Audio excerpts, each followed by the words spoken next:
Today we will be speaking with Blessed Ogbum, a Nigerian national who is currently residing here in the Federation of St.Kitts and Nevis. Today we welcome Blessed to Good Morning SKN's Culturally You. Good morning, Blessed and welcome. With a name like that, I can't help but be blessed, right? In your presence, I have to say. I'm sure you hear that a lot. Yeah, I do hear that a lot. Okay, so my first question is, did you research St. Kitts before migrating here? Okay, no, I didn't. What actually happened was my dad had a colleague. My dad was a doctor, because he's passed. He had a friend, a colleague, whose daughters went to Windsor and wanted to go to medical school. And so they kind of told me about St. Kitts, and I was like, oh, okay. So you did no research on St. Kitts? Nah. Well, I'm curious to know what they told you about St. Kitts. I know. No, it's a Caribbean island. They didn't tell me anything. Like, I'm a middle child, so I have one of those middle child syndromes where I just take the world wide-eyed. So yeah, just experience it. So I could go somewhere without necessarily knowing about the place and experience it for myself, because there's a danger of single story. You might hear about a place and what they tell you is through the lens of the person. So until you go and experience it for yourself. Yeah, that's what I wanted. I didn't want to kind of like look at the place through another person's lens. I wanted to come experience it for myself, and I did. So I assume that this is not the only place that you have lived. You, apart from, of course.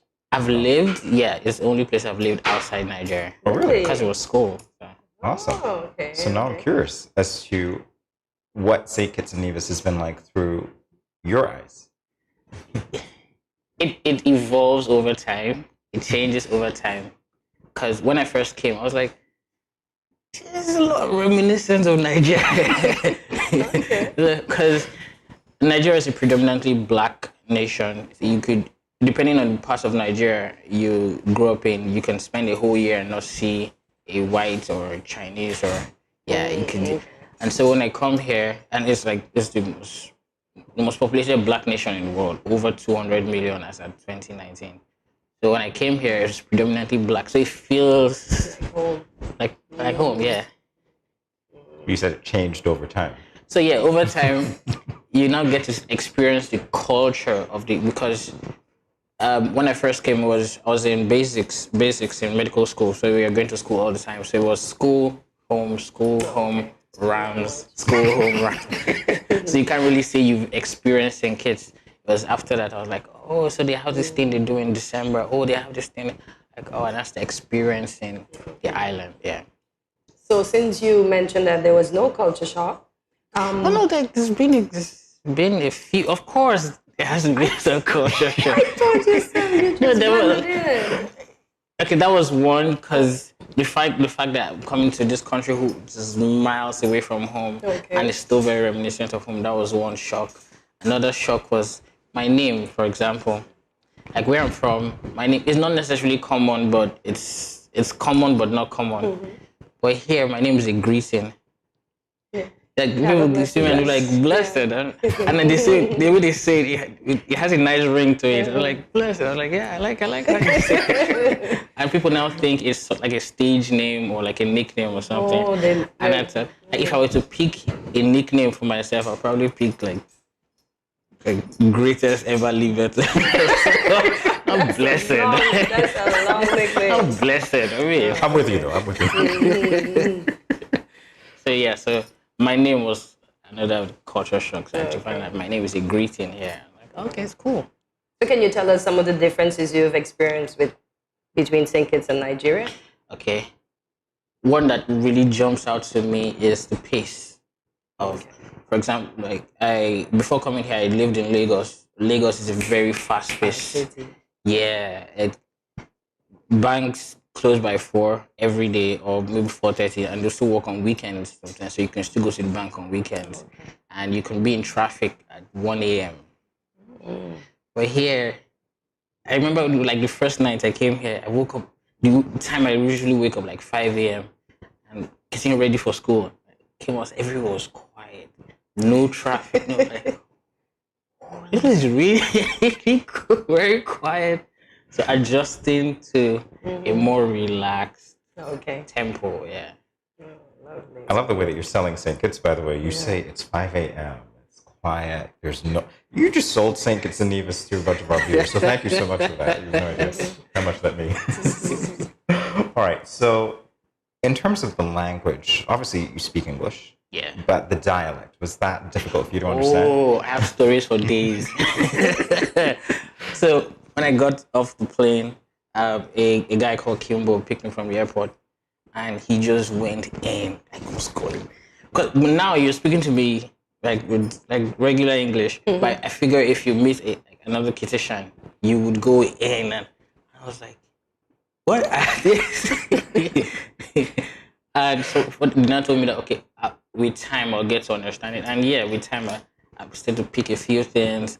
And isn't it interesting that everywhere the English language went to, like where black people are predominant, somehow it changes. You have a way of changing the language. In the Caribbean, you have patois. You know, Black Americans have Ebonics. West Africa, we have Pidgin English. Like it just shows that English as a language doesn't quite necessarily convey a black man's emotion. That's my theory, though. It's an interesting one, I have to say. So please. Go ahead, sir. It's a theory. It's a working theory. Yeah. So how do you manage to stay in touch with your Nigerian roots? My roots? Yeah. Oh, well, the world's a smaller place now. You have the internet, so sometimes I get news from home before my family does. Like, oh, did you hear that so-and-so happened in so-and-so place? You're like, then they will go on the internet and find out. Like, yeah, I'm not in Nigeria, but I'm in Nigeria, so. So you're keeping on top of things. Yeah. Well, blessed, as I was saying, I never realized that you were Nigerian. I thought you were Kittitian because you fit in very well with us here. Yeah.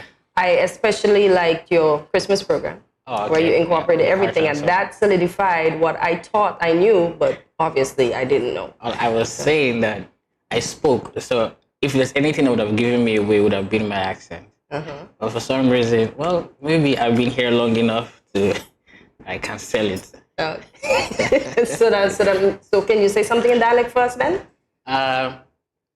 There's one that I hear all the time, Miam Picha, something like that. So You got it. when I heard it for the first time, being a medical student, being in training, so your first instinct is to rush to think of help. So when person said me arm pitch, I was like, what's the problem? Is there anything wrong with your armpit? I was like, no, it's just an expression. I was like, Oh, okay. So you got it. You got it. That's priceless, by the way. Your interpretation of it and the way you said it. Too priceless things for me to say. Oh my God. So you were talking about the Christmas concert. What were you doing there? So it was called the Heart and Soul concert. We had a pre-concert, a concert to sort of like advertise the concert. We had the pre-concert in November last year, and we had the concert in December at Antioch Baptist Church. It was phenomenal. It was. We had. I didn't want to just have the saxophones playing, so we incorporated some drama, some playing, like a whole lot of singing, a whole lot of to just give that same Christmas experience to everybody. Yeah.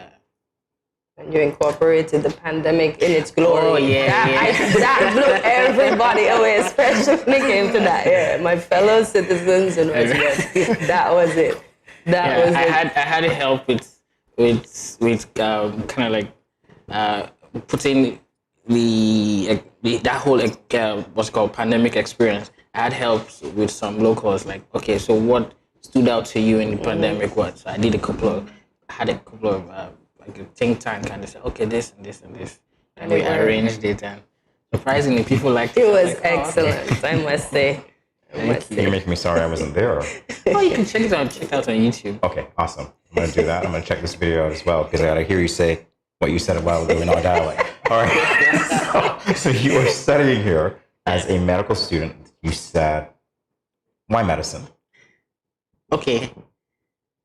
There's this stereotype that Nigerians, okay, which is not wrong. It is very true. Like Nigerian parents, if you didn't study medicine, law, or engineering, you're regarded as a failure. But that's not what happened in my case. Okay. my dad is a doctor, my mom's a nurse, but they were the kind of progressive parents that'll tell you, oh, you can be anything you want to be. You want lovely. to be a blogger, you can do that. But when he's giving you a birthday gift, he'll give you like a toy ambulance or a toy stethoscope. So it was, On the line. Yeah. So when it was time to choose careers, it just made sense to pick medicine. So that's my story. Okay, lovely, lovely. So how different is the school system here than that of Nigeria? I think the school system here is a lot chill and it makes a lot of sense. Like in Nigeria, is almost everything is by force. I found out here you can choose when to take your exams. So let's say you're not well, like you're not feeling well. You can write an email to the professor and say, "Oh, sorry, I can't take the exam." They'll move it. It doesn't happen in Nigeria. You have to take it. Miss the exam, you miss the exam. Wow. And so you learn at your own pace, which is really good. Okay, good stuff. All right. So at Windsor Medical School, which is where you are, all right? Yeah. All right. What year are you in? My third year. Your third year. How many more to go? A year and some change. Oh, wow. Oh, a little bit. So we'll be talking to Dr. Blessed. Blessed. I'm still not getting used to it. In about 2 years. That's great. Yeah. So we understand that you are also an extremely talented saxophonist. That I experienced firsthand because he plays at my church. Has this always been your instrument of choice? Actually, no.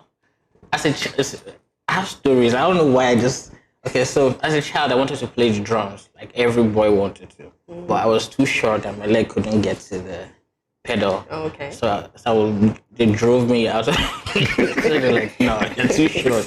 Oh. So I'm jealous of drummers a little bit. So fast forward a lot of years later, they announced in church that anybody who wanted to join the orchestra, it was like a brass orchestra. Okay. And I joined. I was afraid that the instrument would give me puffy cheeks, which was wrong. So I wanted to now play violin because I just love how it looks. Yeah. And they were like, the person to teach me the violin was transferred. Her job transferred her to another state. So I picked up the clarinet. Then from the clarinet, I picked up saxophone. And that's history because you are great. I can't even say excellent. You're just great. Thank you.